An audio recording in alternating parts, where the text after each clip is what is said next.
If you're a fan of the big two comic publishers, then you have long since made peace with the concept of reboots. In some instances, it feels as if editorial decided that the backstory and development their writers had been painstakingly building up, in most cases over decades, was for dumb nerds. I'm Sally from WhatCulture.com, and here are 10 superheroes screwed over by reboots. Number 10.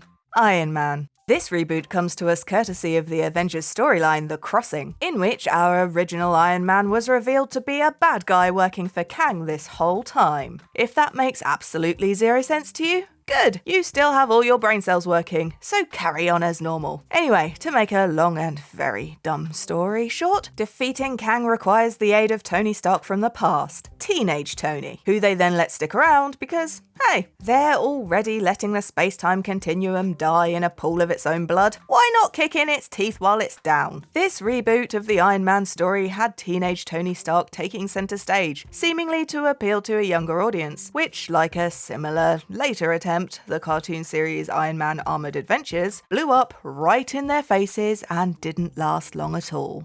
Number 9. Jaime Reyes. While Jaime Reyes has been treated by DC outside of the comics as one of the best characters they've ever created, which he is, the comics themselves have not really been kind to him. After the excellent Giffen and Rogers run in the late 2000s, Jaime had to live on through backup stories in the pages of Booster Gold. And while those were all well and good, then came the New 52. And this is where the problems arise. See, like most of the rebooted series in the New 52, especially the bad ones, the writers behind the New Blue Beetle series couldn't decide whether to continue with business as normal or make something completely new. Because of this, the New 52 version of Jaime just kind of meanders around, completely lacking the spark and wit that made the original run so fun. The last time we even saw Jaime before the Rebirth series was in a super obscure DC comic book you've definitely never heard of, where he was just a one-off joke. Number 8. The Punisher.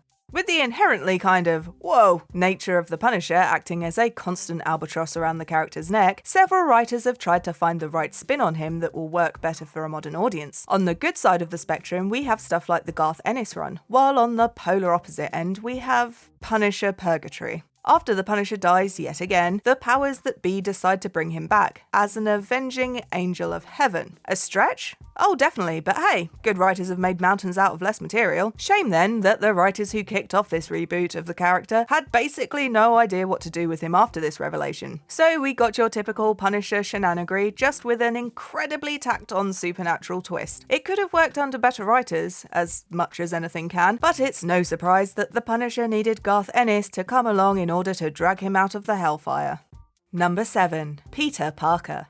Spider-Man has been rebooted a lot. Many were little more than re-establishment of the classic status quo, because Spidey is Marvel's biggest cash cow, so he'd better look exactly the same all the time. Unfortunately, those pesky writers kept coming along to give him new adventures where he, gasp, developed further as a character. He even got married to Mary Jane. Imagine that! But since one of the great traditions of the Spider-Man canon is half honouring, half pissing on the legacy of Jerry Conway, this could not stand any longer. So when Joe Quesada became editor-in-chief at Marvel and took over Spidey in particular, he decided to undo the whole thing with the reboot story One More Day. Now, was this accomplished via the morally murky waters of a divorce settlement where the dirty laundry of both parties are aired for all to see and the deeper, darker layers of those two characters are revealed? Nope. That might actually have been pretty cool. Instead, Aunt May gets shot by one of Kingpin's assassins after the events of Civil War revealed Peter's identity, and Pete gives up his marriage to Mary Jane to Mephisto in order to save her. As a result, both he and Mary Jane have been in character limbo ever since, with Spidey in particular being completely in the muck as a character, a hopeless victim of the status quo for years to come.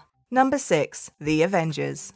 Hey, you know that picture Bob Liefeld drew of Captain America? You know, the side profile one where his chest is about twice the width of his head and everything just looks off and horrible? You ever wonder under what idiotic circumstances Liefeld created that accursed abomination? Well, I have the answer, and you're not going to like it. After the event in which Onslaught murdered both the Avengers and the Fantastic Four, Marvel revived and rebooted their entire line with a new creative team made up exclusively of writers and artists who had left Marvel for Image Comics comics earlier in the decade. While some worked out well, like the reboot of the X-Men, others like Avengers Heroes Reborn were unmitigated disasters, with the Avengers book in particular being one of the worst books in the team's entire decades-long history. Number 5. Starfire. If you grew up with the original Teen Titans show in the early 2000s, like I did, then you likely fell in love with the little-known DC heroine Starfire. Maybe you even started reading about her in the comics. So when the New 52 rolled around and put Starfire in a mainline book which was getting a ton of press, Red Hood and the Outlaws, DC fans young and old rejoiced. Then the book came out, and this is where the use of the term screwed over becomes a terrible, terrible pun. Because not only do they erase Starfire's history with the Titans, but they also made her obsessed with having no strings attached sex with anyone she comes across because genetics? Quite a far cry from the multi-layered character fans grew up with in the original comics and the cartoon. A reboot that later writers have understandably dedicated all of their energies to getting as far away from as they possibly can. Number 4. Lady Blackhawk. At least we can say Starfire's still around, right? At least they did get around to fixing what was wrong with her from the New 52. Eventually. That's more than can be said about a ton of heroes out there. Most egregious for my money being the lovely Zinda Blake, Lady Blackhawk. Zinda is a hard-partying, hard-drinking, hard-fighting World War II pilot who was blasted into the future for reasons that are, frankly, unimportant. Because what is important is the fact that Zinda was one of the most fun characters that DC had made in decades. So because its whole purpose seemed to be to gut all the fun out of the DC universe, along came the New 52 to wipe her and a ton of other heroes from the earth. Maybe one day Lady Blackhawk will come back. Who can say? We all thought Wally West was gone for good, but he eventually came back, so anything's possible. Oh Wally, don't worry, we'll get to you.